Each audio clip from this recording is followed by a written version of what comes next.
வார்த்தைகள் எனக்கு சமாதானத்தை கொடுக்கிறது. அது நான் நடக்க வேண்டிய வழியை எனக்கு காண்பிக்கிறது. நான் நடக்க வேண்டிய வழியை எனக்கு போதிக்கிறது. நான் நடக்க வேண்டிய வழியை எனக்கு சுத்தம் பண்ணுகிறது. நான் நடக்க வேண்டிய வழியை எனக்கு அகலப்படுத்துகிறது என்கிறார். என் கால்கள் வலுவாதபடிக்கு அகலப்படுத்துகிறது என்கிறது. உமது வார்த்தைகள் எனக்கு பரிசையும் கேடகமாய் இருக்கிறது.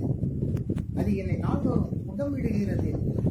உமது வார்த்தைகள் சத்தியமும் உண்மை உள்ளவைகளுமாய் இருக்கிறது. அந்த உண்மைகள் தலைமுறை தலைமுறையாயும் இருக்கிறது என்கிறார். நான் வீண் சிந்தனைகளை வெறுத்து உமது வேதத்தின் மேல் நான் பிரியமாயிருப்பேன். அதற்கு கையெடுப்பேன். அதை கை கொள்ளும்படி தாமதியாமல் தீவிரிப்பேன் என்று தாவீது சொல்கிறார். கட்டளைகளை நான் வரவேன். அது வேதத்தை காத்துக்கொள்வேன். அது வேதமே நான் முழுவதும் என் தியானம் என்று தாவீது சொல்கிறார்.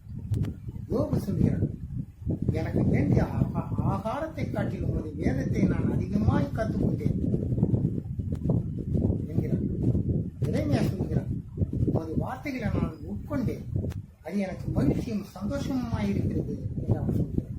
அன்றாட ஆத்மா ஆகாரத்திற்காக வேத ரசனைகள் வினா விடை வடிவில் தொகுத்து வழங்க